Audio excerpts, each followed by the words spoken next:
All right, David.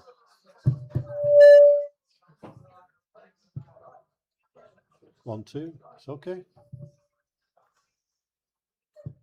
Just a bit of feedback here.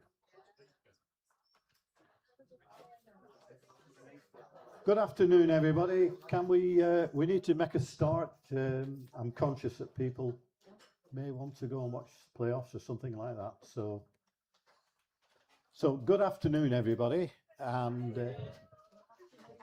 very, very welcome to Whittingham Sports and Social Club. As you know, this used to be the Hospital Staff Social Club, and very, very shortly we're moving into our brand new club next door. Probably saw it on the way down. And so this is really our last weekend of activities. So we're thinking about obviously running down towards moving into our new club. So thank you very, very much for coming. My name's Phil Hesketh. I currently work for Lancashire South Cumbria Financial Trust, and I used to be a nurse here many years ago. This is many years ago. I started in 1962 as a cadet nurse and did my training here with my good friend Malcolm there. And I was very fortunate to progress, and I left in 1984 as a nursing officer working in East Lancashire. But even during that time, after 84, I was in touch with Whittingham because it was in its rundown phase, and we were in touch with a lot of the managers here with regards to trying to move resources into other parts of Lancashire. I am mindful of the people who worked here no longer with us, and particularly our patients who we looked after who lived here. So really the presentation is in memory of them. The hospital in its day had 4 farms, a brewery, workshops of every kind, an operating theatre, 3 kitchens, gasworks, power stations. In fact, it had 2 power stations. It had a railway, 2 churches, a ballroom nearly the size of Blackpool Tower Ballroom, football pitch, cricket pitch, rugby pitch, bowling greens, several bowling greens I have to say, sewing room, tailor's shop. It goes on and on. It was a town in its own right. More than this, the hospital was loved and considered home to many thousands of inmates.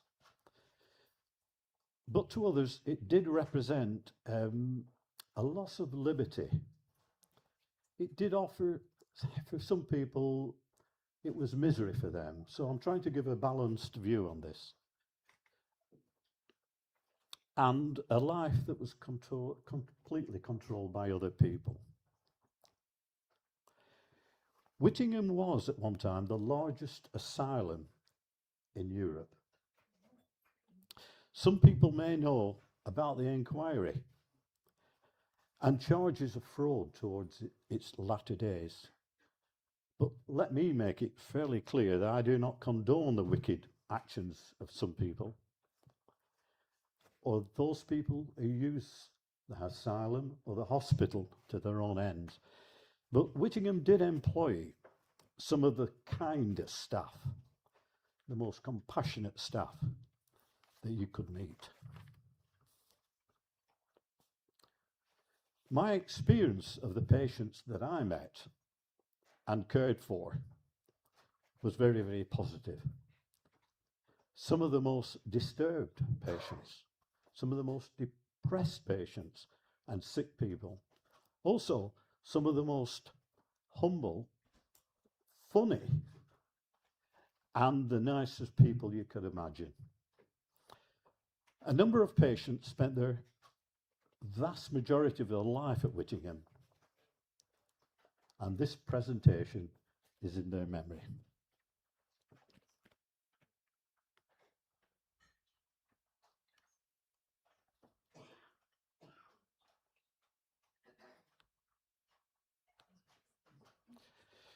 The asylum opened in Queen Victoria's day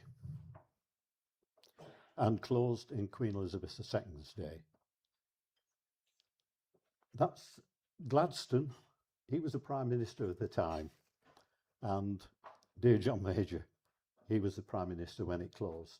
There was 25 Prime Ministers in between. Can anybody name them? No, joking. Don't forget that when the asylum opened, now I use the word asylum because that was the language of the time, so I'm not trying to be derogatory when I talk about asylum, inmates, lunatics. It's the language of the time. It was 30 years before any aircraft had flown. Preston North End hadn't been established. No football leagues at the time. The FA Cup had only just been played its first match. Importantly, railways had been established and the line to Longreach from Preston had been built in 1872, and that's really quite an important aspect.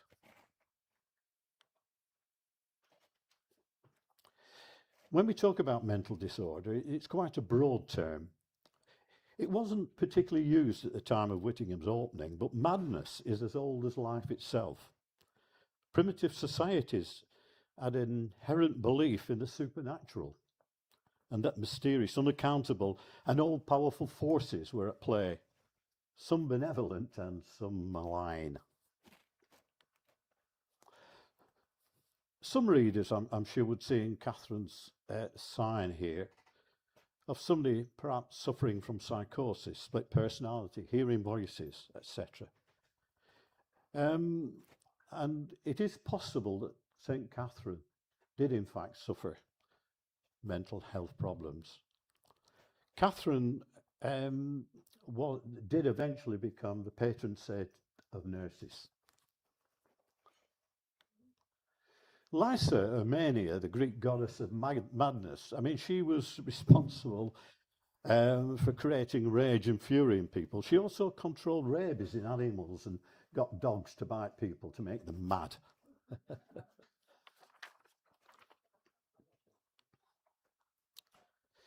Now, the goddess of the moon, Luna, obviously it comes from the word loon, and there's many references in classical literature. I have to say it might even be the current thinking. Certainly staff that I work with often said they were going off night duty. Oh, it was full moon last night, Mr. Hesketh, and well, it was difficult on the ward, but I never went with that theory. I do accept there are issues around perhaps, seasonal affective disorders and things like that, and so, but the art of the day often demonstrated common attitudes towards madness. Usually it was ridicule and a sort of contempt towards those poor unfortunate people who suffered mental disorder. And Bosch's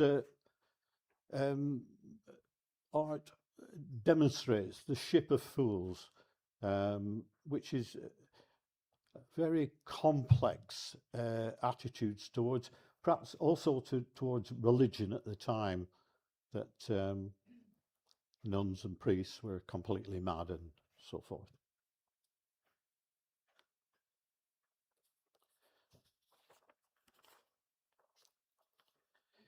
The same applies, of course, to literature. And there's an awful lot of literature that refers to madness. Shakespeare, particularly Othello, talked about the moon driving people mad.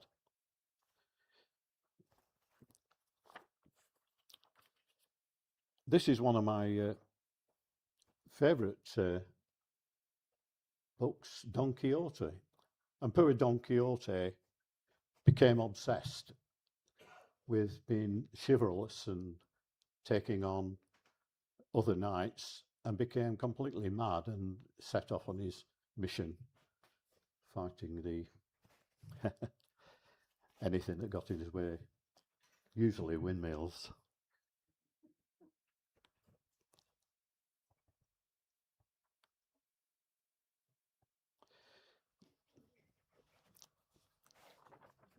Early treatments, and here's evidence of treatment for mental disorder going back thousands of years.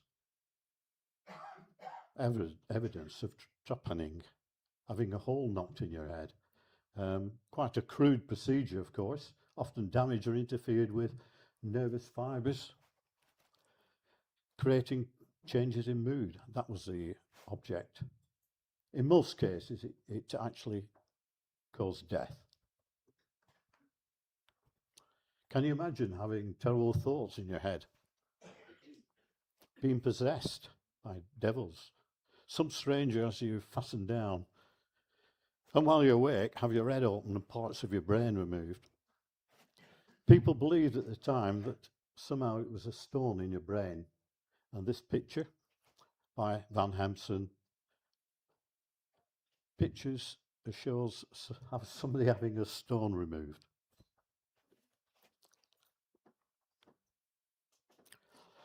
One other theory about mental illness and treatment of mental illness was that somehow what they used to call the four humours, which are bodily humours, which are liquids in your body, the imbalance of those cause physical and mental illness. And one of the treatments was to try and balance that. So bloodletting was one of them. The four humours being blood and yellow bowel, black bowel, and phlegm. These beliefs continued well into the 19th century in some areas until the discovery of microbes and advances in medical science.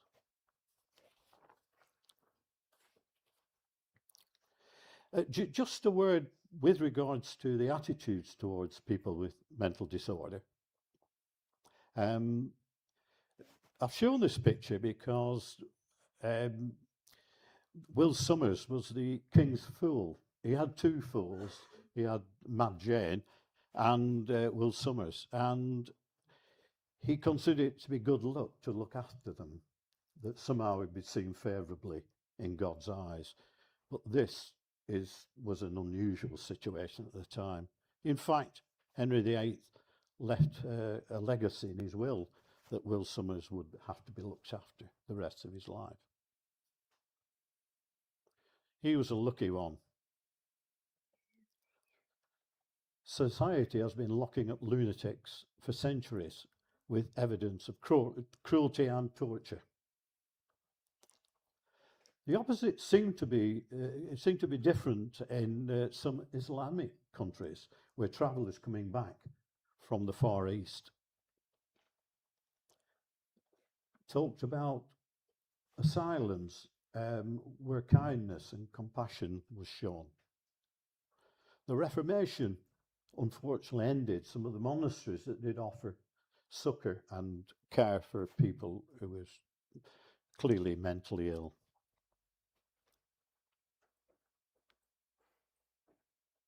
So where did the idea of asylums come from?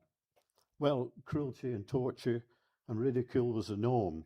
Many pauper lunatics were vagrants, wandered the country, or received some very basic support in villages or in families. Some families looked after people who were unwell. Certain religious orders, the care was mixed. What there was, certainly going back into the 18th century, was there was hundreds of private madhouses. And some inmates who were not insane were locked up by their families.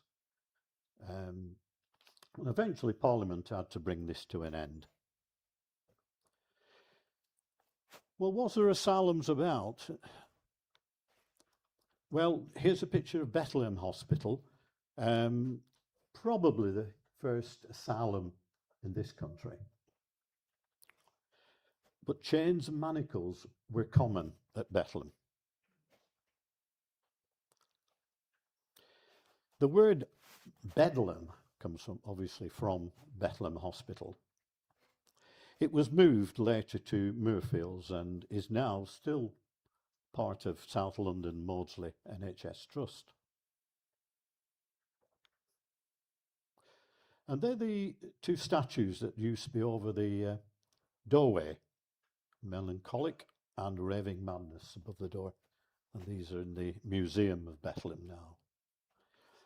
This is a picture of Hogarth's The Rake's Progress. Well, The Rake's Progress is a series of pictures of a wealthy man who obviously spent his money unwisely and ended up in Bethlehem Hospital, chained and manacled. And interesting, as you can see, the gentry were used to pay, particularly on holidays and bank holidays, used to pay to view the inmates, so that it was a good sideline for the jailers. Things weren't all bad, and an example would be Dr. Pinel, who was seen as the father of psychiatry in France. And here's a picture by Fleury of him unshackling the women at the hospital, at Salpêtrière Hospital in Paris in 1802. And the response that Pinel had from unshackling the women in the hospital was very, very positive. They were much calmer and much happier, and probably not that happy, but much. So what was happening? What were the legal cases that influenced change? I mean, this was a time, obviously, through the Georgian period, and we had Mad King George, of course, which influenced the public too, that something should be done. But these are a couple of cases here. Mad Mary Lamb, who killed her mother with a knife. Although there was no legal status of insanity at the time, the jury did return a verdict of lunacy in her case. Her brother took her out of jail, and it caused a massive public outcry. James Harfield tried to shoot George III.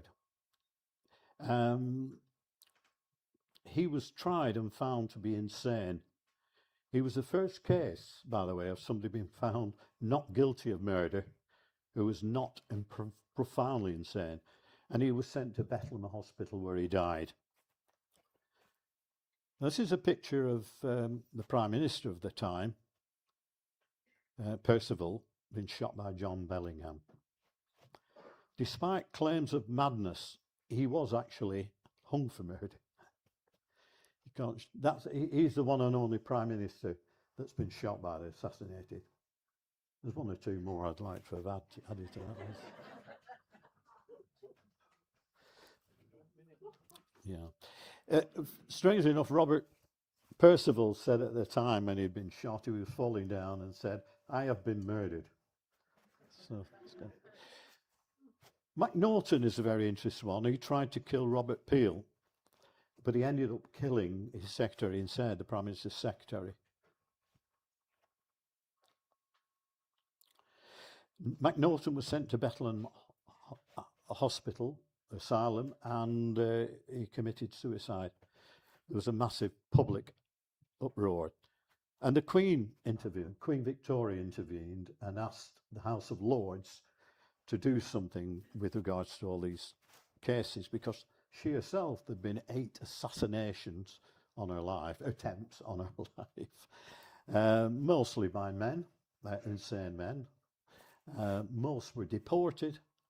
One was destined to be hung, and he died in Bethlehem. The Macnaghten case is an interesting one, because when the Queen asked the House of Lords to intervene, they came back with a rule with regards to a legal standard to determine insanity as a defence, and it still stands to this day, the Macnaghten rules.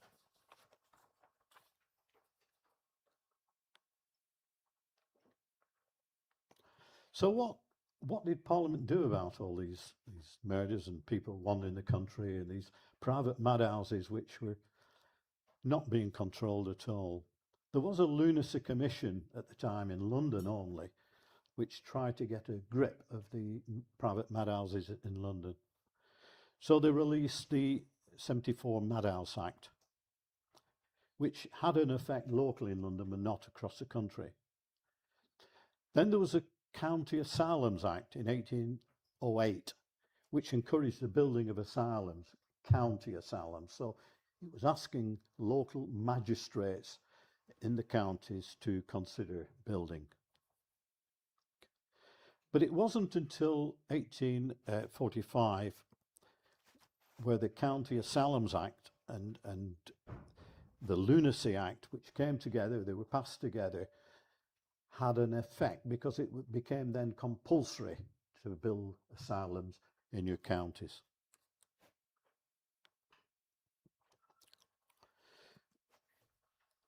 Just to say, were there any asylums about, county asylums? Well, non-private ones, should I say. Well, there was 4 asylums.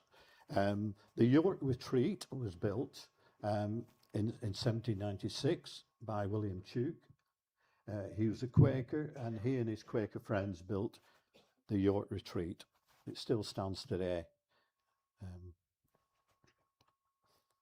Bethlehem Hospital was obviously available, as was St Luke's in London. And the 4th other one is Cheadle Royal, which originally was Manchester Royal Infirmary, then moved to Cheadle towards the end of the 18th century.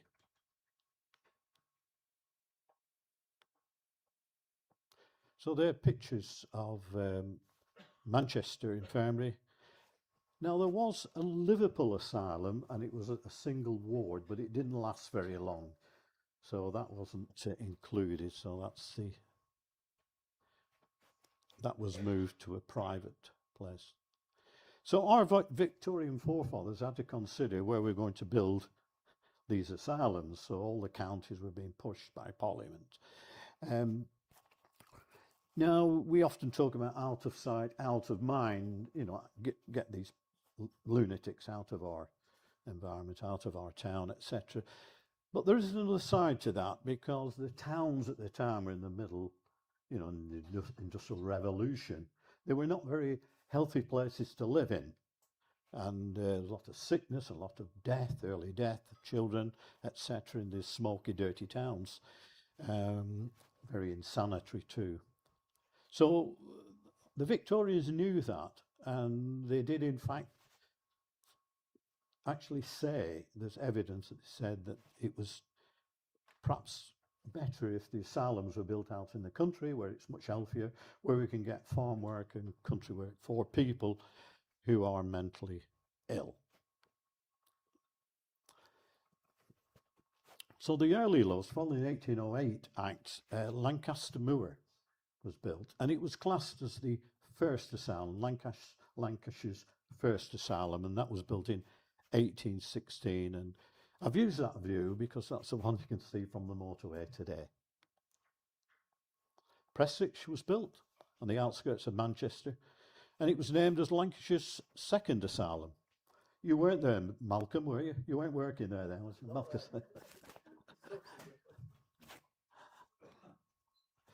The third one was Rainhill in 1881. In Prescott in Merseyside, became Lancashire's third asylum. And Lancashire's fourth asylum, any guesses? Yes. I just wanted to mention, because people do ask and have asked me about what happens with the so-called criminally insane. Well, they are treated slightly different in a sense, but officially there are 3 what we would now call high secure hospitals. Broadmoor was the first one, opened in 1863, Rampton in 1912. Now Ashworth, although it says 1989, there was in fact a hospital Moss Side and Park Lane on that site, and they came together to become Ashworth Hospital. So they're the three in this country. There is a fourth hospital north of the border, and I think it's important to mention Carstairs, which is the fourth high security hospital, would take inmates from Scotland and Northern Ireland. So coming back to the fourth asylum, in 1851 the asylums were full. So the magistrates, the county magistrates, because at the time to detain people in the asylums fell largely on the judiciary, not on professional staff, as in doctors. So it was the magistrates who were concerned that they'd nowhere to send people who were coming in front of them in the magistrates' courts and in the county courts and so forth. So they went to the Lunacy Commission and asked for funding to fund a fourth asylum in Lancashire. And permission was given fairly quickly, and the Lunacy Commission gave permission to look, and 2 sites were offered. The first site was at Goffield Farm in Goosnarr, in Whittingham. And the second site was in Fulwood, near the barracks. That's frightening, Malcolm, isn't it? There's opposite. So there were 2 sites that was considered, and Goosnarr and Whittingham got the vote. Goffield Farm got the vote. So that's a picture of Goosnarr around the time of the hospital's early life. See the state of the roads? A bit like that now, actually, aren't they? Yeah, so that's the post office there. The stag's in the back, but the big house that stands there is not there anymore. I think there's a blacksmith's where it used to be next to there, which the hospital nearly bought. So things moved fairly quickly, and over on that table I have a copy of the commission of the land, the purchase of land, which Yvonne's very kindly lent me. So please don't touch it. It's not mine. Which shows the purchase of the land, Goffield Farm, etc., around this area being bought. Henry Littler, the architect, was appointed at £600 per annum to design a new asylum on Goffield Farm. So, and that was going to be the main, and it's on that picture there in the middle, which became St. Luke's, and that's over that way. So Cooper and Tullis were appointed, and clay was to be dug here on site from the lake site, and of course that's where the lake came from, of course, and wells to be dug for water. Therein did lie a problem. It's important to say that if you're looking at Littler, because we now have the Henry Littler Way, haven't we, coming in? Not to be confused, there was 2 Henry Littlers. His son was also an architect who designed County Hall in Preston, and every police station you can imagine in Lancashire was designed by Henry Littler II, the junior. So, having said that, our Henry Littler did design other asylums, including the extension at Prestwich Hospital. You didn't know that, Malcolm, did you? No, right? So Cooper and Tullis was appointed, and clay was to be out. Now 12 cottages had to be built first, and they were to house the contractors. So that was the important thing. And just under £200 each was offered to build the cottages. Can you imagine? But they decided fairly early on that they'd need a church. Obviously, they felt that it was a priority at the time. So St. John's Church, and Henry Littler did the design for St. John's Church, and that's still here, of course, St. John's, which is a protected building. 2 lodge houses, North and South Lodge, North Lodge, which became the Stag's Lodge, and the main lodge became North Lodge eventually. It's a bit confusing. There was a West Lodge, which was down here at the end of the club, and there was a South Lodge. Well, South Lodge still stands on the back road, which you can't get to, except for traffic Brabini that way. They decided they needed laundry, workshops, and additional houses for some of the key staff. And then key appointments were made. So the main annex, which is St. Luke's, the main annex opened, and the idea was it was designed for 1,000 patients. But it opened in April 73, so that's the official opening date, with 304 inmates. And thank you to Prestwich again, that's where they came from. So these 304 inmates were transferred from Prestwich Hospital, one of the hospitals, the asylums that were creaking at the time. And it was 9 shillings, 11 pence per week for each inmate.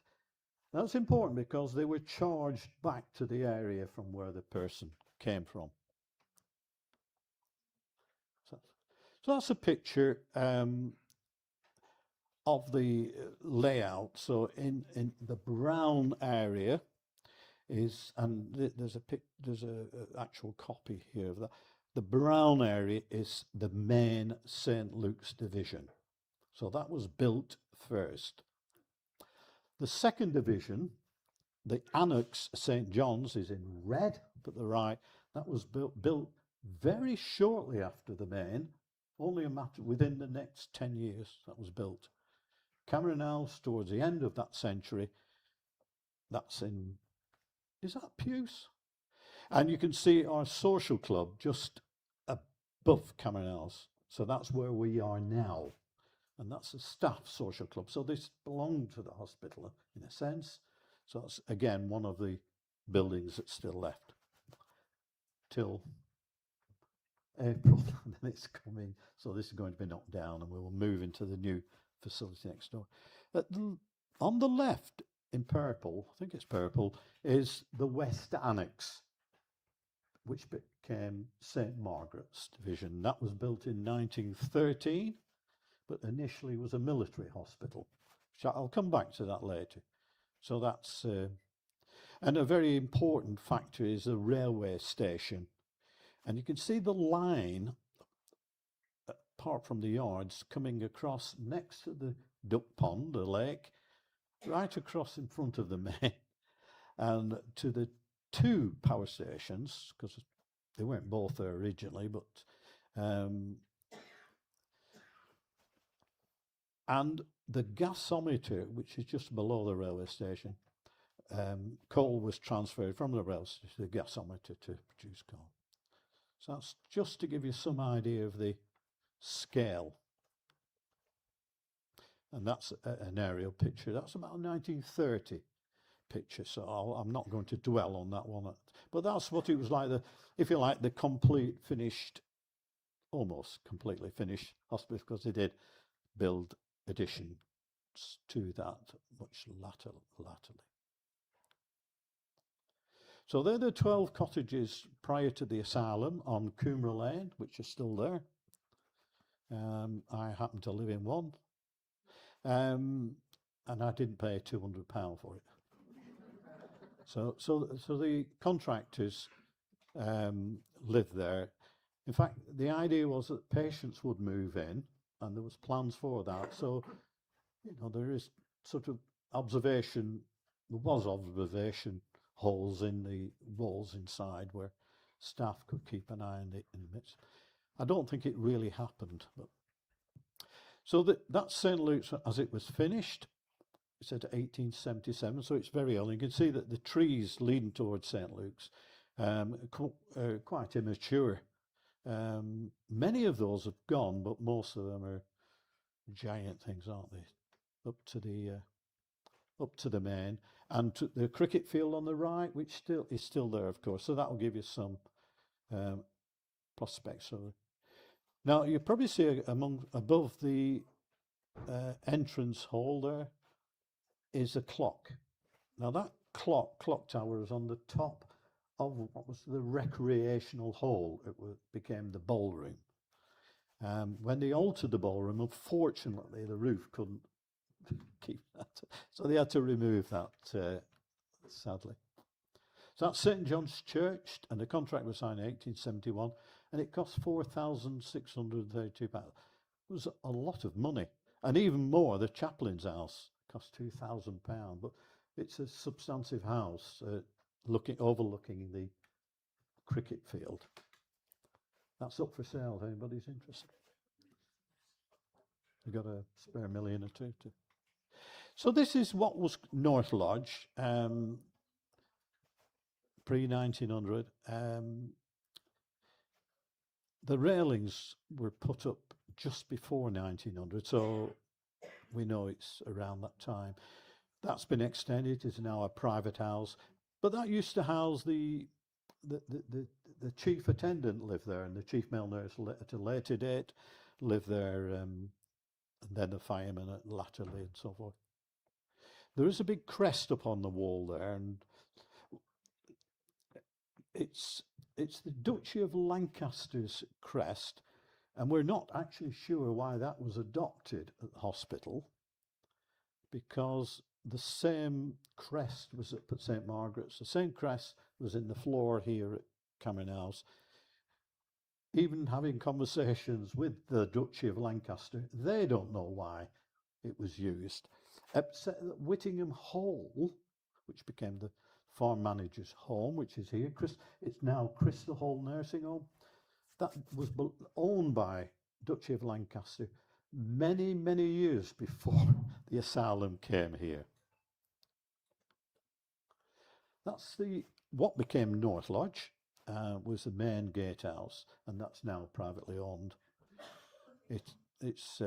And thankfully they've kept the turret, and it's been rebuilt. The turret looks very nice too. Not sure about the rest of the extension. I have my own views on that one. So in the early years, by 1882, the hospital already had 1,648 inmates with 105 attendants. So it's really important that the annex cracked on. And we were having trouble getting coal here because it was coming on horse and cart. So it was important that we had a railway, a better way of getting fuel here. So the consideration in very early years, so the building of the annex, St John's, was planned, and also an infectious disease hospital, unsurprisingly, with a number of patients being housed on the wards, some of them upwards of 120 patients on each ward. I mean, that's not too surprising, because I looked after 120 patients on Ward 22 when I worked as a student nurse. But they did plan infectious disease, so infection was very high amongst the patients, and an infectious disease hospital was commenced. So this is a picture looking out from the main, from St Luke's, looking outwards across the cricket field, and as you can see, the trees are still quite immature, towards the fells there, Pollock and Firstnape, and there's St John's. 6 wards basically, although at a later date some of the wards were split into 2 for the comfort of the patients. I'm still not too sure what's happening here, but I think it's a sports day of some sort. But it's very, very early on. And this is a picture of one of the wards, St Luke's. I think the flower pots have been put there for the photograph. I'm pretty sure of that. There's gas lighting still there. Electric lighting didn't start until 1894, and it was DC lighting that was brought in here, which was a problem in itself for those engineers, of which I'm not, sending electricity DC currents over long distances. It needs massive cables This is male attendant staff at St. in the main in 1900. I was trying to count how many didn't have moustaches, and I think I found one. Yeah. So smart, Alison. Nice one, yeah. I'm not sure actually, but again, looking at the uniforms, these are very, very early on indeed, before 1900. So I've been researching up nurses' uniforms, very similar towards the Florence Nightingale style of uniform, big bows particularly. The Whittingham Asylum, a female ward at St. Luke's, and again, the similar sort of. And this is Christmas. Just thought it was a jolly picture. Now these are corridor wards at St. Luke's. Although they look like they're sort of three-storey, and a lot of the wards are. In between the three-decker wards, there are corridor wards. So there are corridors which are wards in themselves. And this is looking down one of the corridor wards from, hard to tell which one, but that's, I think, just a corridor ward, which was single room. And they used to, obviously, to house patients who are more disturbed, who needed to be locked up, literally. And these are the wards, I mean, on the male side, which is Ward 1, there used to be padded cells there, having been locked up by one of my friendly cadet nurses. So that's the annex built in, 1882 when it was opened. It later became St. John's. It was built to house 700 inmates. And on the right there, you can just see the door of the post office. And I remember the Blundell family living there for many years, who worked at the hospital, many of them. Yes, these wards, the two top wards, the upper floors were dormitories, and the bottom level was like great big day rooms, very austere and pretty grim to live there. So you'd have over 60 men, because it was predominantly a male unit was St. John's, on each floor. So the beds were sort of all very close together. And there's no place to put your clothes except to roll them up in a bundle and put them in a cubbyhole in it. So it's pretty awful, really.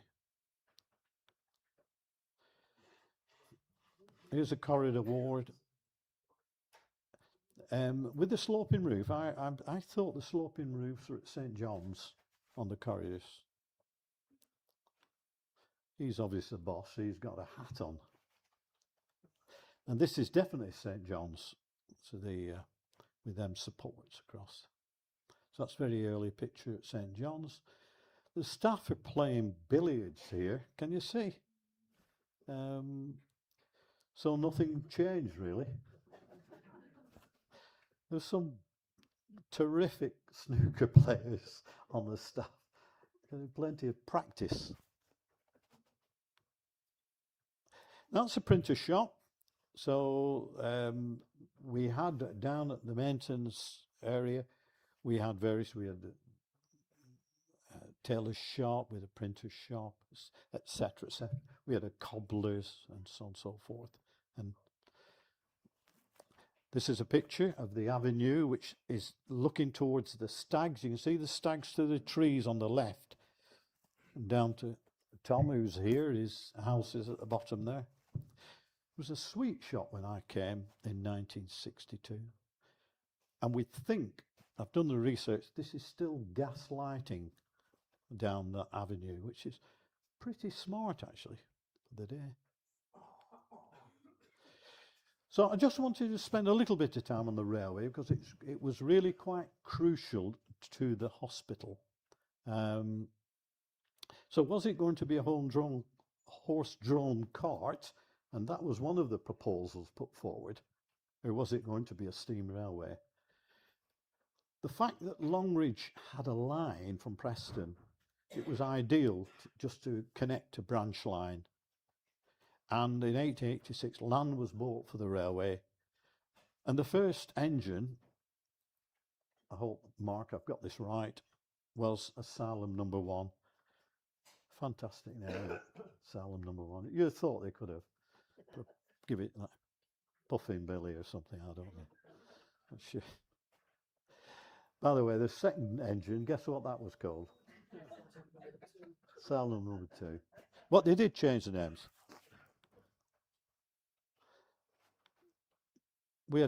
This is the train. I love this photograph because it's the train arriving in Longridge. It was because of this line we had the opportunity to build a branch line. So that's the train coming across Berry Lane there.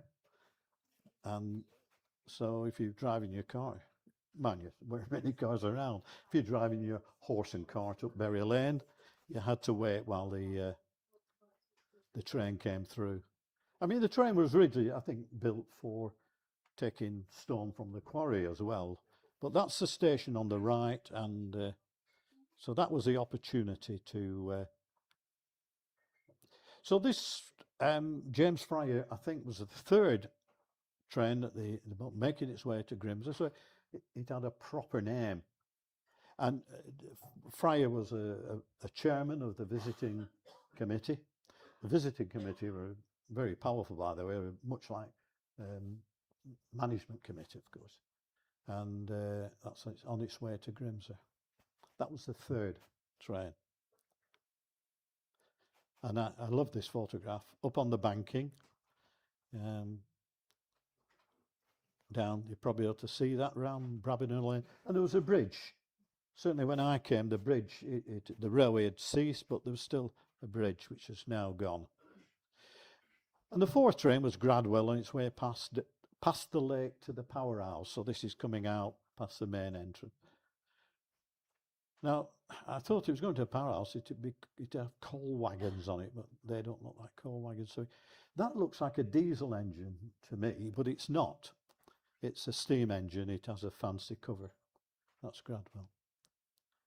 The train called Fryer, by the way, was named after chairman. Also named Fryer's Villa after the same chairman. He was obviously very popular. And that's the rail workers on the final day in 1957, when the railway was deemed uneconomical. And there we are, the last journey. So I just thought I would make reference to that. So going back again to 1890 through to the First World War, we had the Lunacy Act in 1890. With a great shortage of farm workers, the inmates were creeping up with nearly 2,000 inmates then. I put 1914, 2000, which is quite a bit later. By 2014, with nearly 3,000 inmates. And I'll explain that in a minute. Cameron House was commenced then in 1893. And the idea of Cameron House was to obviously take the pressure off, but they were hoping, and it was quite a bit of foresight, to take people who were perhaps more acute, who perhaps would go home eventually. They closed the brewery in 1899. Terrible. And Highton House was purchased in 1899, so Highton Manor then became part of the hospital and all the land around it. So we're talking about 650 acres by now that was owned by the hospital. And in 1914, before the First World War, so this is that period, the West Annex opened, later to become St. Margaret's. And in the same year, 1914, 100 of our staff left for France to fight. Many didn't return. I have got Starters Leavers book, which is here, the envelope, around that time, and you can see some of the staff who didn't come back. I just wanted to dip into the cemetery because it's an interesting part of our history. It caused controversy in 1870. You might say, hang about, controversy. That's before the hospital opened. But the vicar in Goosner and the church wardens in Goosner said, if you build an asylum, there's no way any of the lunatics are going to be buried in Goosner, which was a bit mean, I thought. But and so did the committee of visitors, and they were challenged on that. Luckily, it was at a time when the cemetery in Goosner, the vicar's not here, is he? Oh, no, okay. No, I'm not even bothered about the vicar who was alive at the time. The, this, luckily, the Goosner was applying for money for expanding their cemetery. So pressure could be put on them. If you want to expand your cemetery, you will have to take the inmates from the asylum up the wall. And they're saying, well, they didn't live here. And the chairman here said, of course they did. This is their home. So that's, they got over that by deciding to build our own cemetery. And that was opened in 20 odd years later in 1899. There was further controversy when the chairman of the fell out with the vicar's remuneration, said he was getting paid too much and wanted to reduce his salary. You can't do that. And also the vicar was on £250 for each burial, which I thought was an astronomical for burial. He didn't actually do any of the digging, but there you go. And just to say that our cemetery became a military cemetery, because particularly during the First World War, West Annex or St Margaret's became a military hospital, and a number of the soldiers who had been brought back from France died, including German soldiers. And they were buried in the cemetery here, Austrian soldiers. In fact, there's still an Italian soldier, the headstones there. And in 1960, the German soldiers were exhumed and taken to a German war cemetery at Cannock Chase.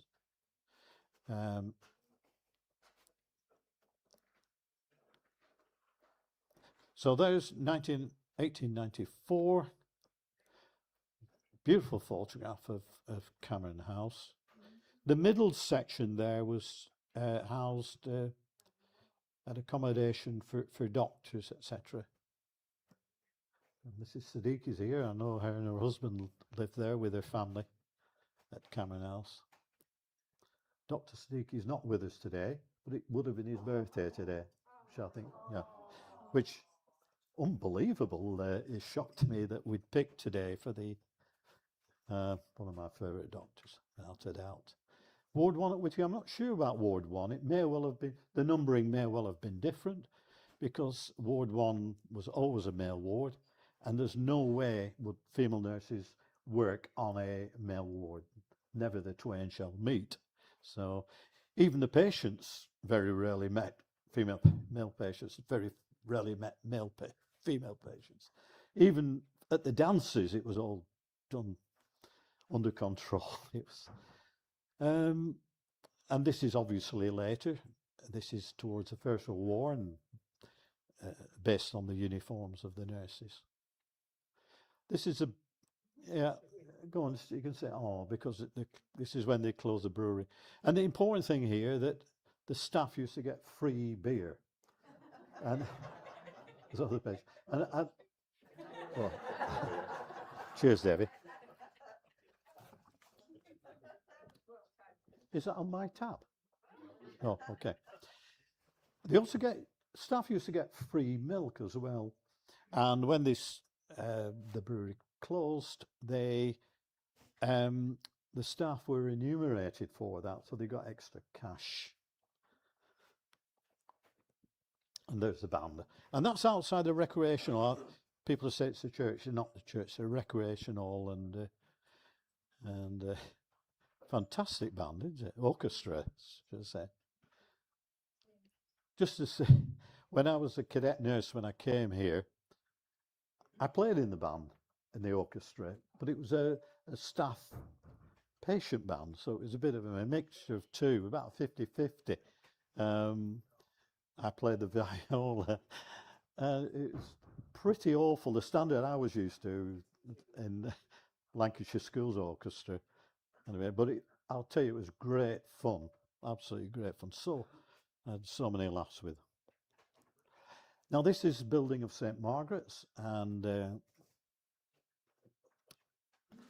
I think they are wooden scaffold there. You're not getting me on that lot, but these are artisans working in 1913 at St Margaret's, and here's them all together, the extensions.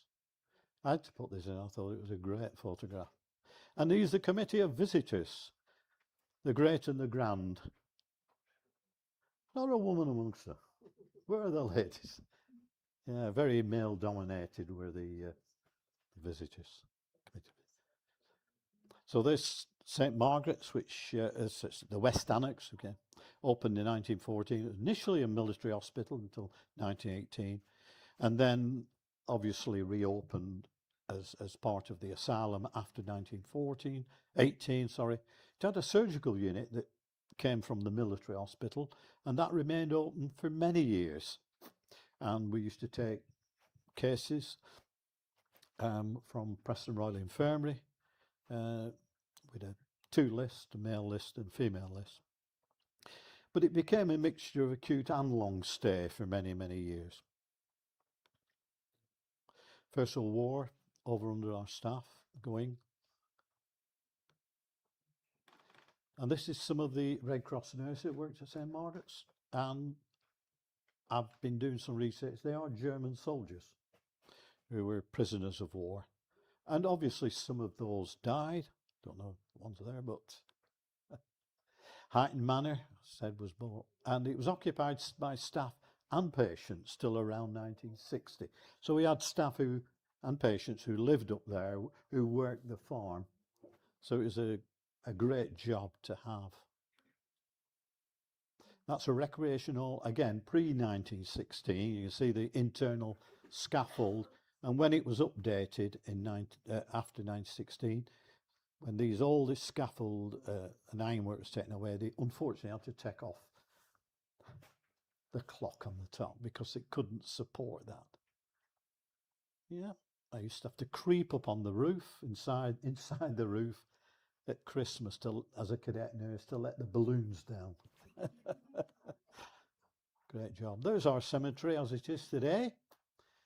The first vicar, who caused controversy, Reverend Palmer, there's his grave on the right with a cross. And there was two chapels, and they were there in the 60s. I do remember little chapels, an RC chapel and a Church of England chapel. Oh yes, there's a list of the German war graves and the identification of the gentlemen who were taken back to Cannock Chase. The Germans said they didn't want the Austrian soldier, which I find a bit odd because he fought in the German side. It might be because Hitler was Austrian. We don't want any more Austrians. Anyway, that was it. He did go actually to Cannock Chase.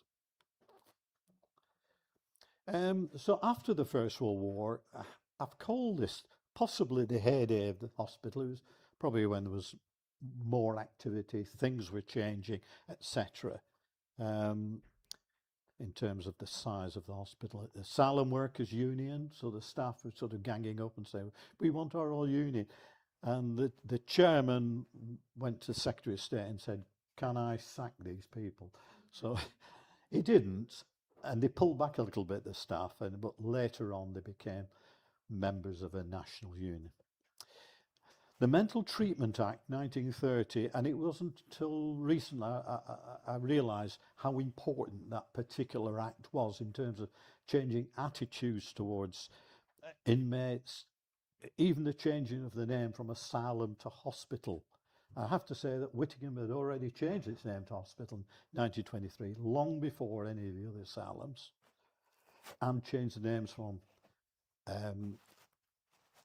inmates or lunatics to patients. And I've brought a rules for visitors there, 1923, clearly refers to the inmates as patients, so that's good evidence. Over 3,500 patients, largest hospital in Europe.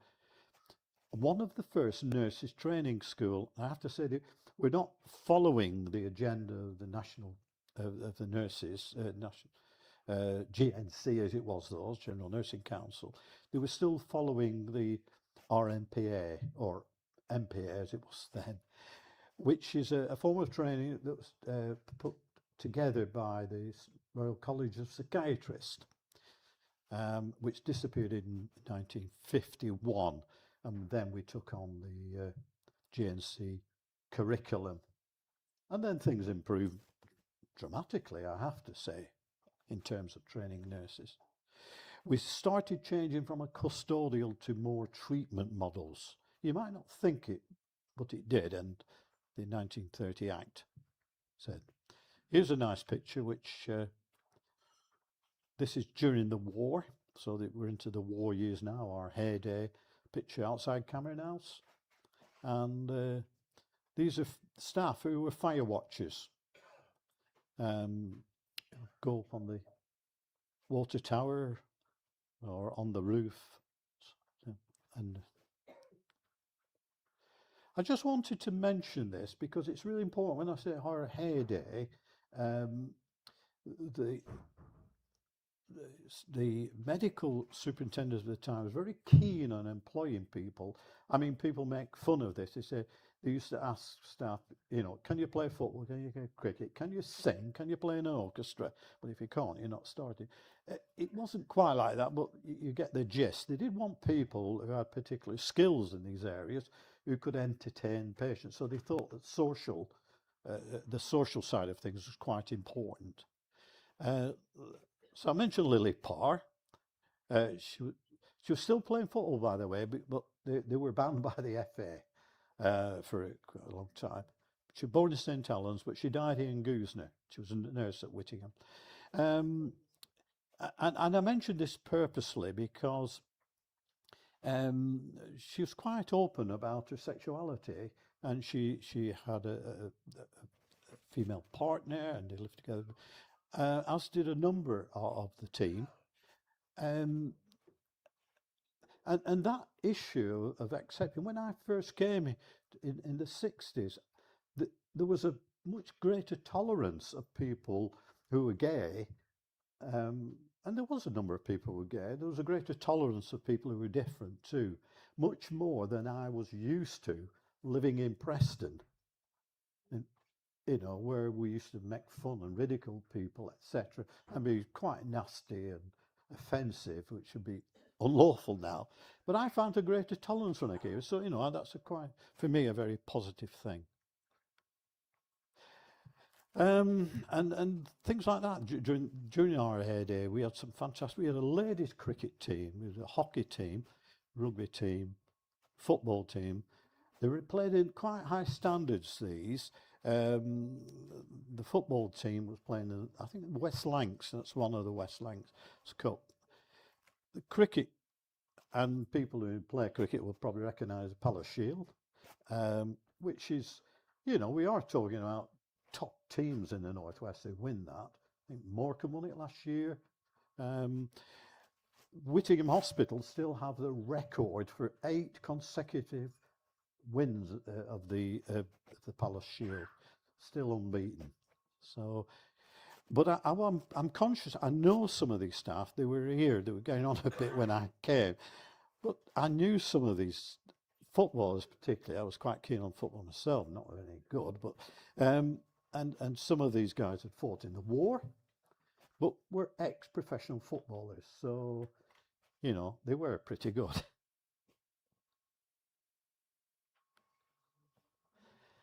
Here's a picture saying, "Why are you putting this on?" Well, it's quite important, this really, because of our farms here.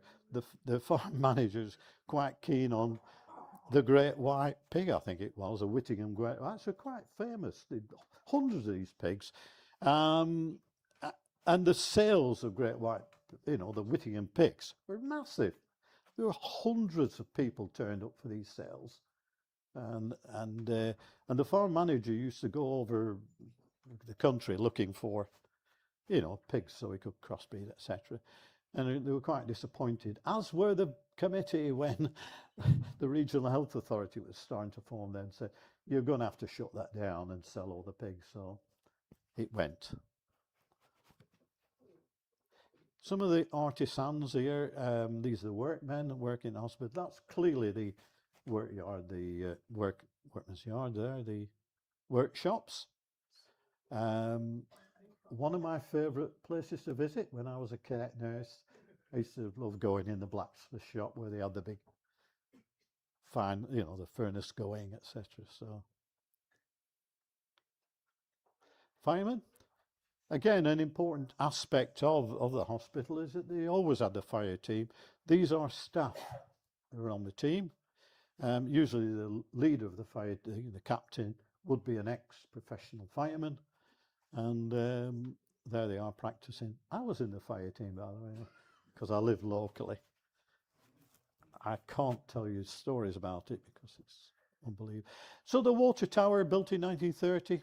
The important thing about improving available water and pressure, because of the wells didn't work very well when they sunk them here, they invested in building a reservoir up at Beacon Fell. It's still there today. David's probably still fishes there. And the beauty of putting money into the new reservoir up at Beacon Fell with good pressure, plenty, 90,000 litres a day, free for the hospital. But as time moved on, we needed more pressure, so water tower. Now, the water towers are a feature of probably every asylum, every mental hospital in the country. And by the way, during this time, there was about 140 asylums built in that period when Whittingham was built. So you can imagine the problem, the programme to close so many down, which they did.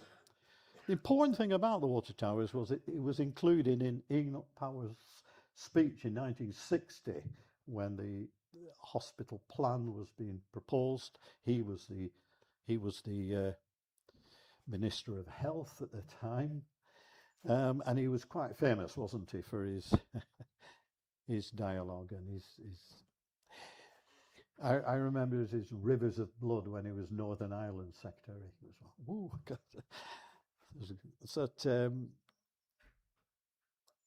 so just to mention some of the early treatments, pioneered actually at Whittingham, and there's fairly clear evidence that the doctors at Whittingham were trying to get ahead of the game.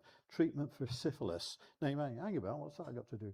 But people with syphilis who were coming back, say, from First World War, Second World War, or from the towns with syphilis, if you can't treat syphilis, one of the issues of developing tertiary syphilis is neurosyphilis, and you'll have quite severe mental illness or mental disorder as a result of that.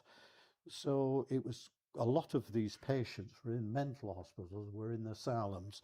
So one of the treatments was to try and create a very, very high temperature, but by giving the patients malaria. So the treatment was to put the infected mosquito on the patient, and it would bite them. They'd get malaria, and they'd get a terrible hypothermia, and eventually it actually killed the syphilis, but often was too late because of the damage had been done by the spirochete pallidums or whatever it's called. So that was quite pioneered here at Whittingham. I saw the kit that they used to have before my time. Some of the drug regimes were tried here. So there were drugs in that time. And of course, they've moved on and improved over the time. Insulin-induced coma was given here at Whittingham very early on. Now, by inducing coma, by giving them very high doses of insulin, put the patient into what we call a shock. Quite dangerous, I have to say, is this. And they had to reverse that treatment by trying to get glucose into the stomach to allow the stomach to absorb the glucose. If not, they could give it IV, but quite a dangerous treatment. Patients refer, so leucotomy, as you know, in early days, I'm not talking about bashing holes in people's heads, well, something like it, but leucotomy became a treatment, a norm, quite the norm, before the Second World War. And patients been referred from large institutions for leucotomies. So holes are put in their head and some of the nerve fibers are divided, etc. So different types of leucotomy. Unfortunately, the damage that was caused often left the patients very drowsy and moribund and docile, and their personality is literally damaged by the treatments. Early use of drugs and electricity for ECT. So they found out either by accident, by putting a current of electricity across your brain, put you into a shock, very similar to an epileptic fit. It's the same as. And that was a treatment for schizophrenia, for depression. We got a bit more. I'll come to that anyway. Whittingham pioneered EEG readings in the UK. Literally, they were the first hospital to actually build their own EEG machine. Mr. Breckle and Dr. Parker and later Frank Christopherson built and pioneered EEG and also ECG recordings. What they were doing was transmitting the results wirelessly, which was resulted in NASA turning up on the doorstep wanting to ask in future when we send people out into space, we want to be able to record. So that's insulin shot. Being reversed with glucose liquid. It was pioneered in 1927, but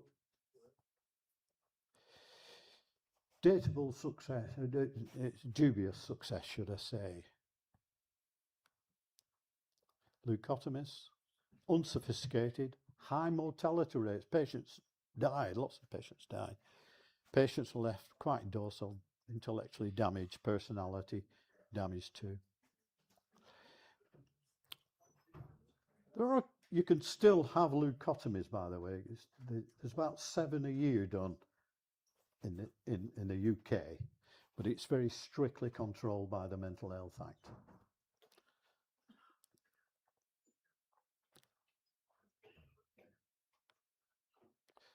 This is interesting because Walter Freeman in America was more or less saying, you know, are you depressed? So he's literally advertising a leucotomy. So you want a leucotomy, are you depressed? Have you got schizophrenia?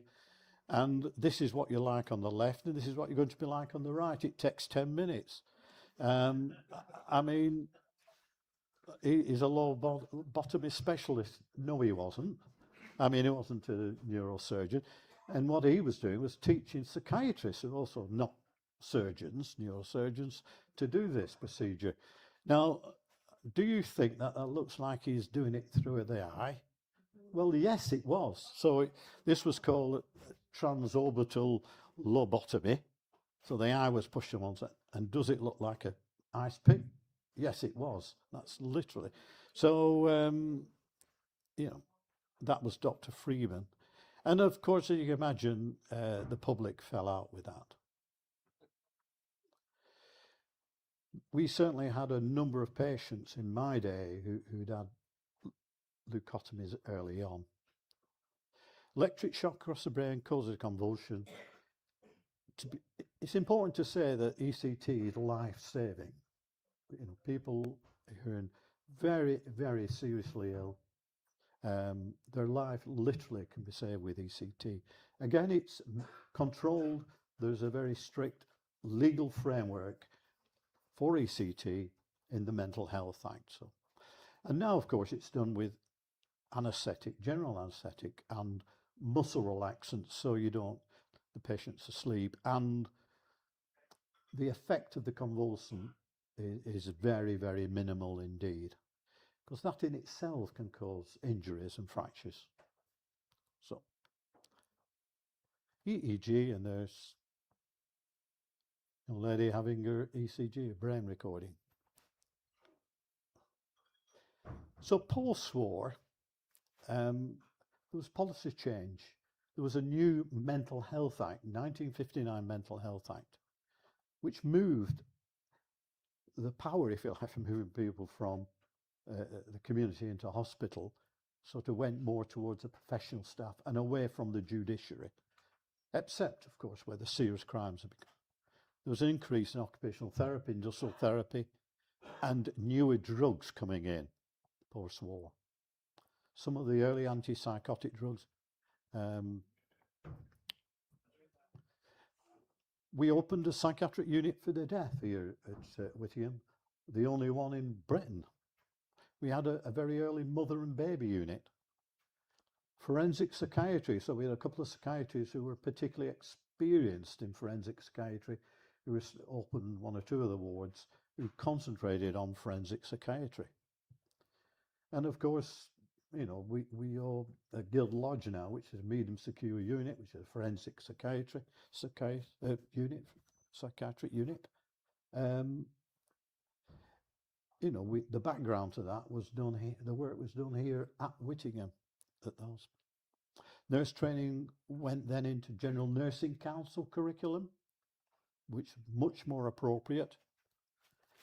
Men were allowed, by the way, at this time, to go on to the General Register, because men weren't allowed.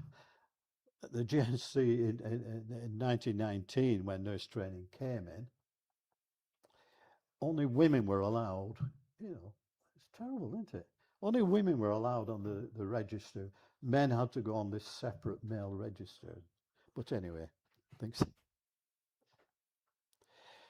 Acute units were being opened in general hospitals. So this was the other move. So instead of having the acute units here, general hospitals were starting to open.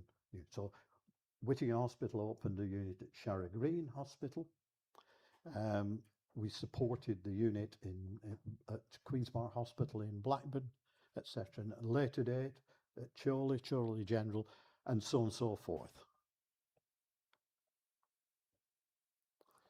So this is the Panto in 1949. So there's a lot of work being done about, you know, social therapy, entertainment, etc. And the coronation of, obviously, 53, sorry.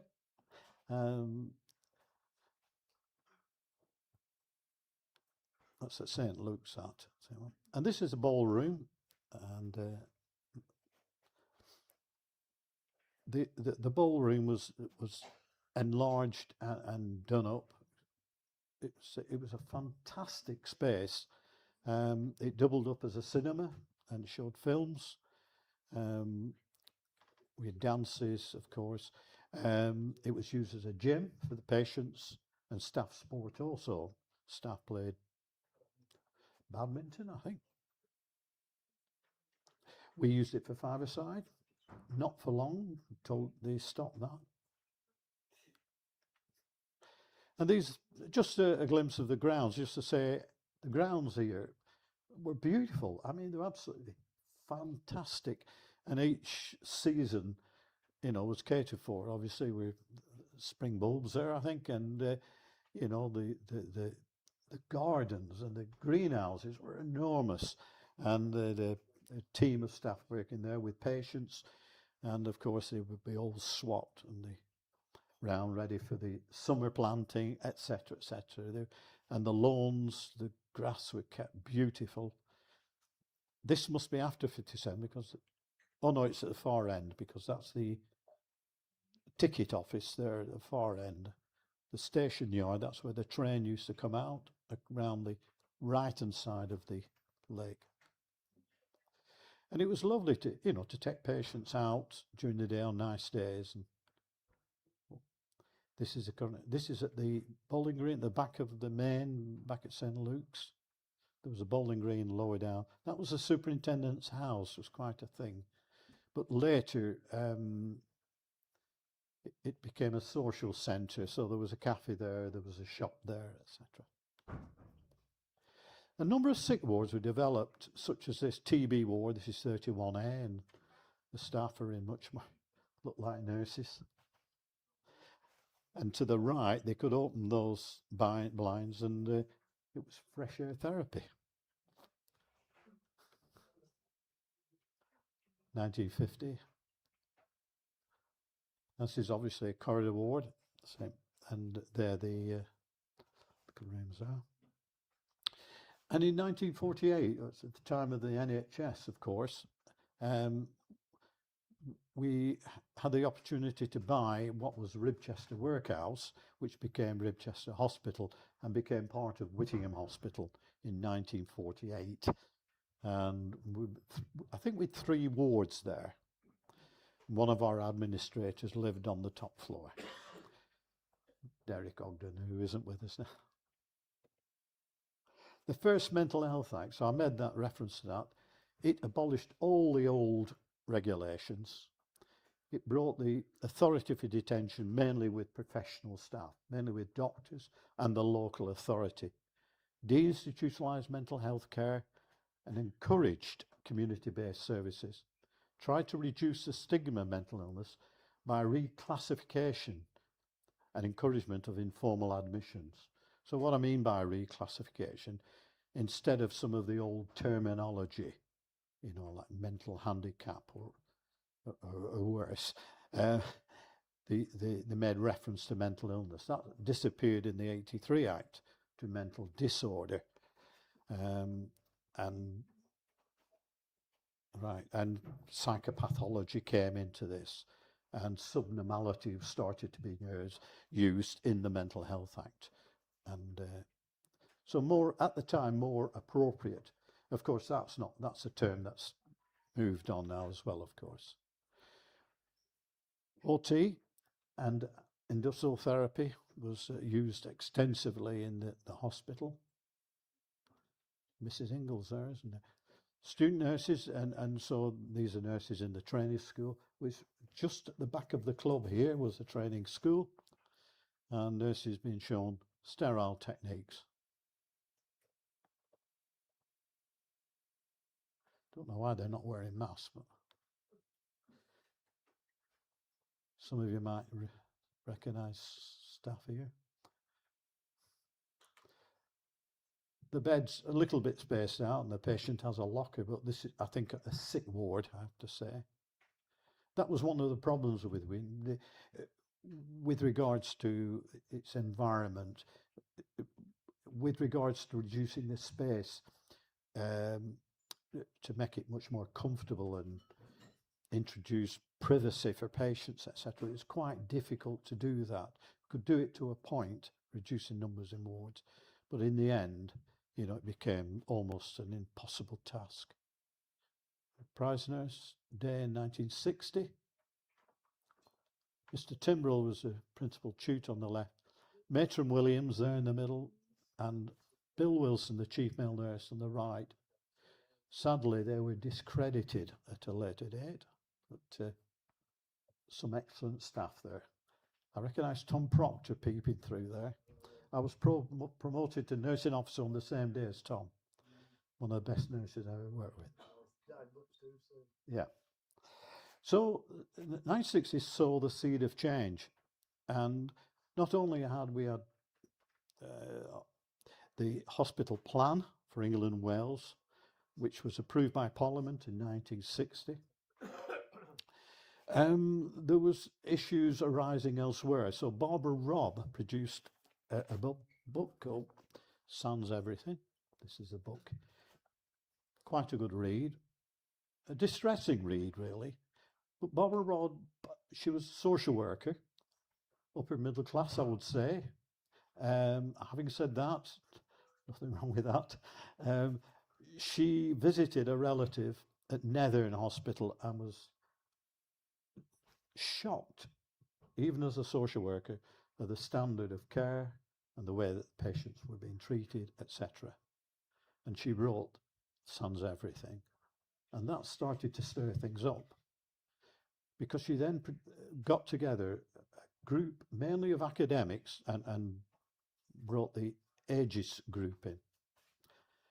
And I think it's against Aegis government institutions movement or something like that.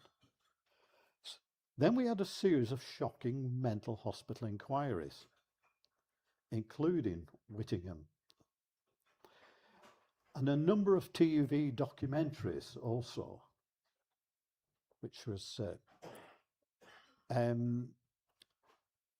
we had a documentary done here at Whittingham, and we came out in a reasonable light, but I have seen a documentary, and if anybody gets a chance to see it, prepare yourself, but it's Ward 13F, it's called.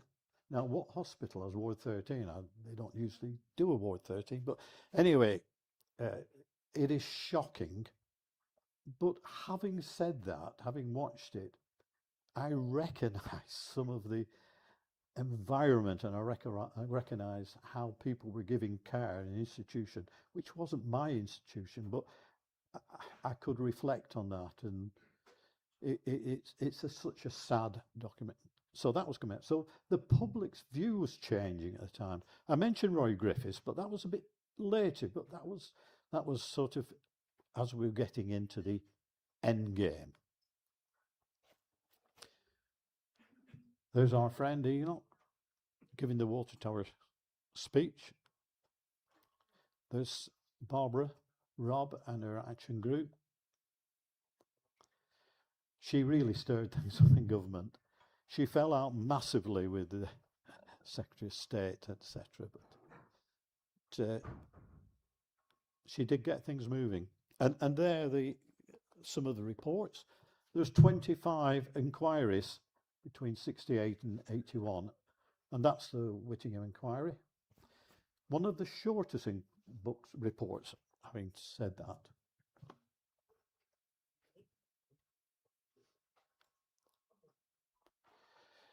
What was happening here, though, at Whittingham? We're aware of Sans Everything, but a group of nurses led by a psychologist and a psychiatrist got their term bunnies. Now, the chief male nurse called them bunnies, mainly because the psychologist was called Mrs. Bunn.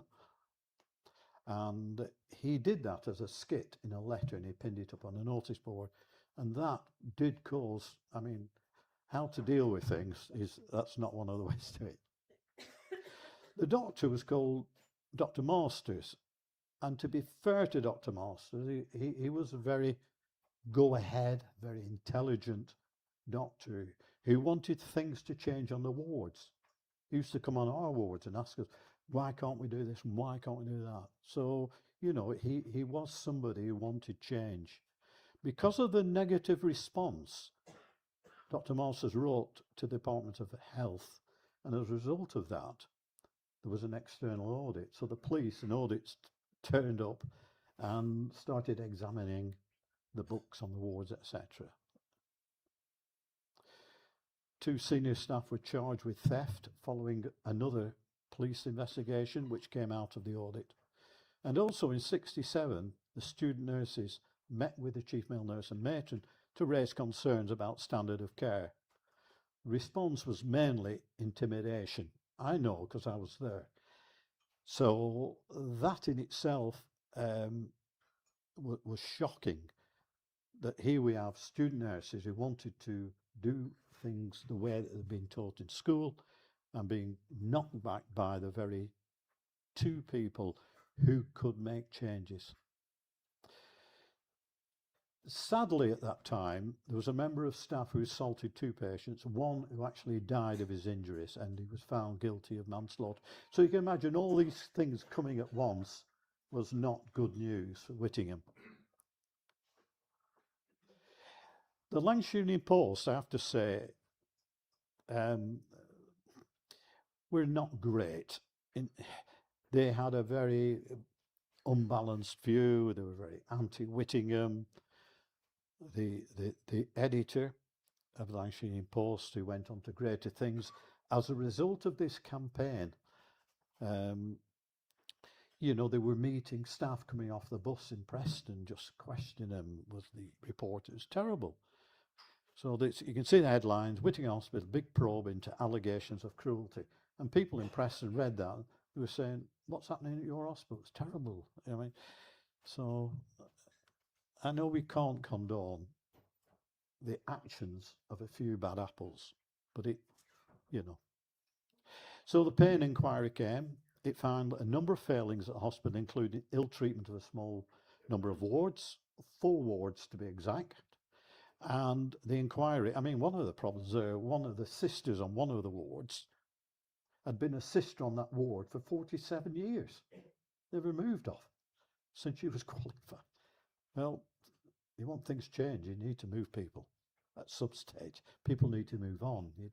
Anyway, the inquiry did find, however, that in most areas care was excellent and overall the care was of high standard. That was one of the rare inquiries that actually came out with that statement. However, the recommendation included also a resignation of the Hospital Management Committee. So clearly, Sir Robert Payne blamed the committee and the people at the top for a lack of leadership. And the people at the bottom, like the student nurses, saying, look, we want to do things better, are being knocked back all the time. So it was not a good time. Many changes were made, I have to say. The management committee resigned. The chief male nurse and matron were asked to go, and we appointed a single head of nursing. Jimmy Abbott was appointed. We also got money, so that was a good thing about inquiries. Often the government's prepared to give money to improve things because they want to be seen in a good light too. So several new consultants came, which was obviously good, and things did start getting movement. A policy of no admissions to long stay wards really started to change the population, and it started to fall down to 1,500. The Griffiths report introduced general management. I'm not saying that improved things dramatically, but it had an influence on leadership, certainly in Whittingham Hospital. Then we had a new Mental Health Act in '83, and patients' rights were starting to drive the agenda. So that was very good. It was around the time also when Human Rights Act was being debated in Parliament, because up to that time we didn't have a Human Rights Act. We had the European Convention on Human Rights, which wasn't being enacted enough across the board. So the final years under the management of, well, it eventually became Guild Trust rather than Whittingham Hospital Management Committee. There was a push at that stage to open smaller mental health units in general hospitals. There was a massive capital programme from the Regional Health Authority with additional monies to open services for elderly mentally ill people. So these units, I didn't think they were the greatest thing in the world, but nonetheless, they were a better standard of care than what patients may have been experienced in terms of the environment, I mean. So there was an explosion, I'll call it that, because nearly every health authority got 1 or 2 new EMI units, which basically was 2 wards and a day unit and offices, etc. The forensic investment, so we got additional monies to start developing, not so much Guild Lodges this time, but Guild Lodge was on the horizon. Emerging psychotherapies, talking therapies. So we had a psychiatrist, 2 psychiatrists who were particularly interested, who got staff, nursing staff, interested in psychological approaches to care. And I'm aware of 1 or 2 nurses here now who went down that route. Development of community mental health services, some of the resources were released, not enough, I have to say, to develop community mental health services so that we could prevent people requiring admission to hospital. But what about the patients who are still here? You know, the elderly patients who need a high standard of care. Some were able to go to the EMI units. Some went to supported tenancies in the community. I mean, I was particularly involved in my neck of the woods in East Lancashire in developing supported tenancies with money that was being released from Prestwich, from Whittingham, from the large mental hospitals. They were excellent examples, and I think that was one success, I think, of the programme. There was a massive HR programme to try and get staff to think about what their career is going to be in the future. Do they want to go to be retrained? Do they want to retire? Is it a time, do they want to just say, well, no, Whittingham was my life, I'm happy now, I don't want to go into general hospital, I don't want to go to community. So there was all that massive amount of work that needed doing. In the end, we had to transfer a lot of long stay patients to residential and nursing home care. And this is my view, it's that bit of the work that didn't work very well. We know that a number of patients passed away very early after moving on to nursing home.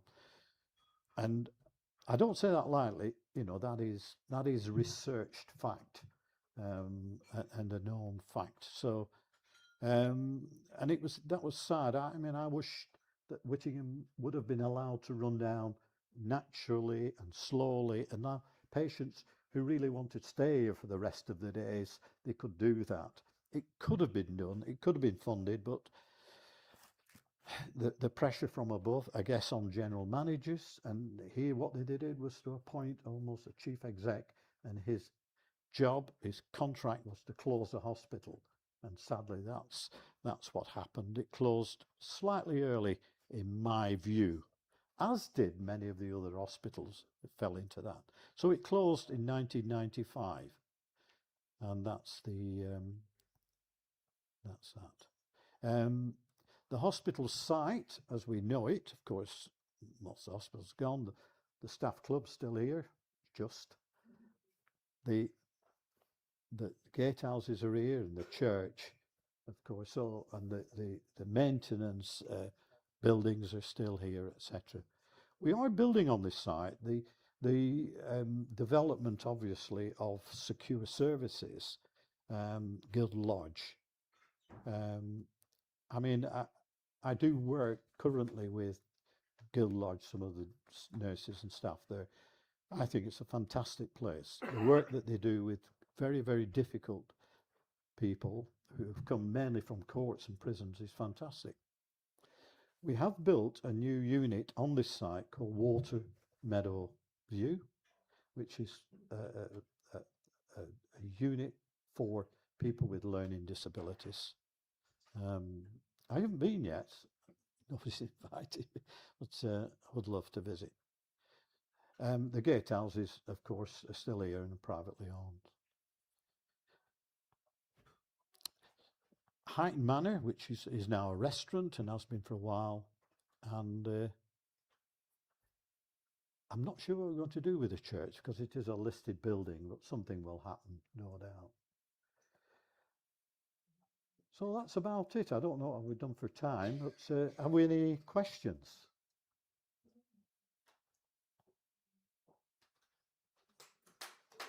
Thank you very much.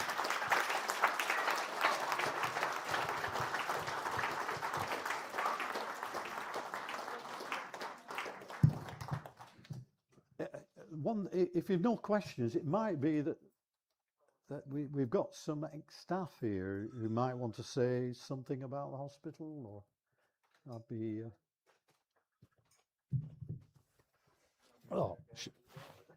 I think.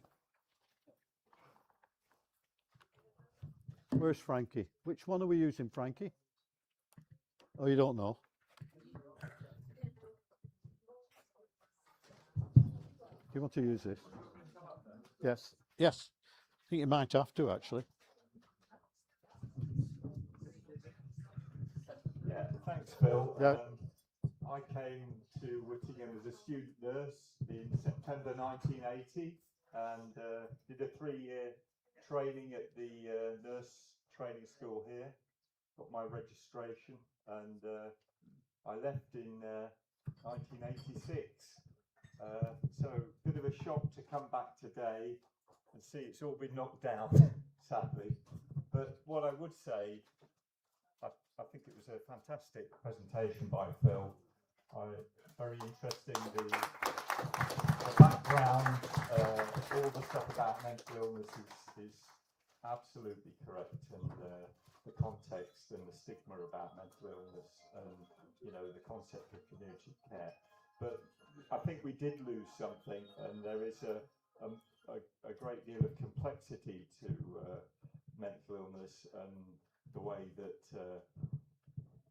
initially the Conservative government decided to go ahead and close all these public institutions on the back of making them into business units, which was what the Griffiths report was about.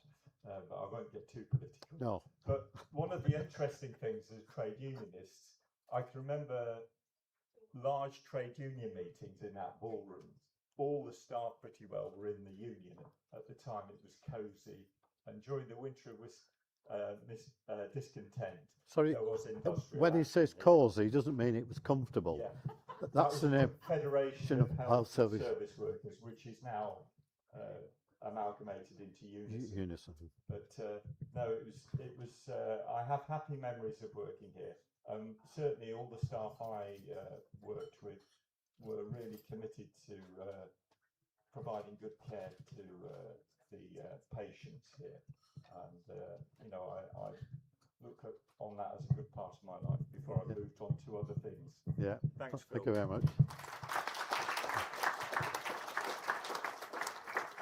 Our colleague there has travelled up from Cheltenham today for the, So thank you very much indeed. We did meet actually, didn't we, on the wards? I was in his office. You're a very good student, I remember. Anybody else would like to say anything?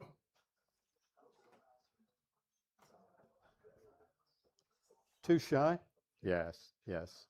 So thank you very much for coming. It's lovely to see you, and thank you for bringing the lovely weather with you anyway. Safe journey home anyway.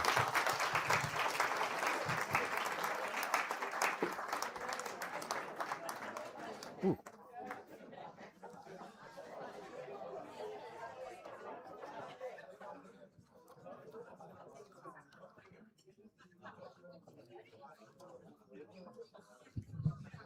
Very big thank you to Phil for that informative talk.